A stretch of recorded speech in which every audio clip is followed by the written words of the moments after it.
Let's talk about Embr.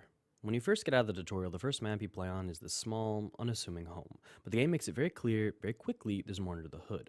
Electric outlets left and right, so you gotta be careful with your water spray. Breakable floors provide both pitfalls and alternate routes. Toxic gas that needs to be vented, and even a safe they have to use the dangerous shocky juice to open for bonus cash. And that's just the first level. As the game opens up, it continues to blast you with new concepts and ideas, keeping it fresh and hectic the whole way through. You have bridges and pathways that break after you walk on them, metal doors you need to blast open or find a way around, key locks that you have to search through the flaming house for the right color key, face scanner where you have to bring clients to without burning alive, and many, many more.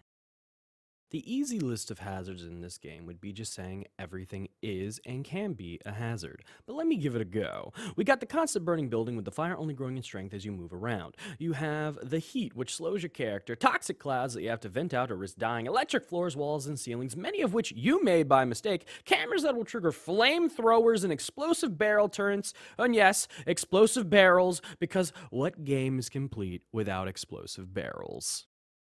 If you want to 5-star a map and unlock its other game modes, you're gonna have to get pretty good at the levels, and it might be prudent of you to start thinking about making some money. A little bit of dosh, a little bit of noodle cabbage. One way to do that is to earn tips. You could be nice and throw some of the client's things into the rescue zone, and maybe they tip you. Or maybe, steal some stuff.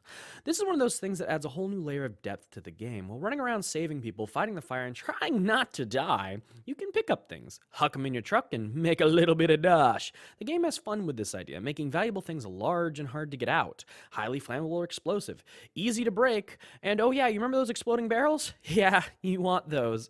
All while needing to keep you from being too greedy so the client doesn't notice and dock a star. Just when you thought the game had thrown enough at you, you discover a large and diverse catalog of tools, clothes, and yes, vehicle upgrades. The tools vary from your basic fire axe and water hose to a flamethrower hairdryer, blasting charges, healing guns, grapple hook, trampoline, ladders, and more I'm not even going to get into. That's not even touching all the clothing has special stat boosts, resistances, with some offering abilities like a double jump and immunity to heat slowdown, making it hard to pick what you want to wear because there be a real concern about your loadout and what is most optimal.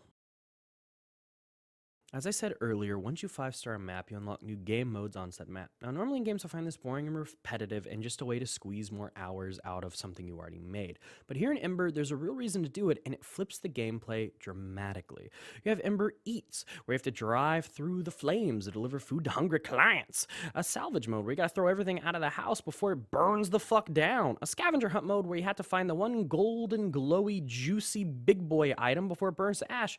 There's even a challenge mode, where you gotta beat the level before the house gets a little too crispy. All these game modes offer a unique and different twist to an already enjoyable game loop. Plus, they also help you get stars you need to unlock new levels, and the money for all the cool tools and upgrades that I didn't even mention.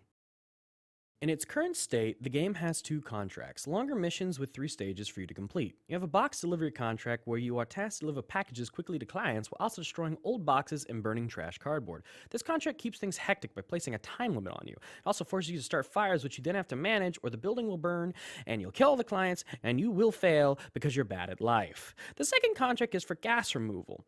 Fire is less of an issue in this one. Instead, you have to rescue people from the toxic gas juice and shut off the valves causing it to continue pouring in. This contract is tricky. In the other missions, you can ignore the gas most of the time. But here, not only is there so much that is impossible, you can't beat the level till you get most of the gas out of the building, forcing you to get used to the gas mechanics and figuring out how to use fans and other tools to move it around to fix broken air vents and push the gas out of the house.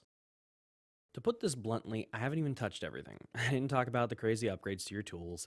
I didn't really get into the vehicle tech. I barely got into how crazy the level design is in a lot of places. Didn't talk about the escape missions or the bosses. Yes, there's bosses.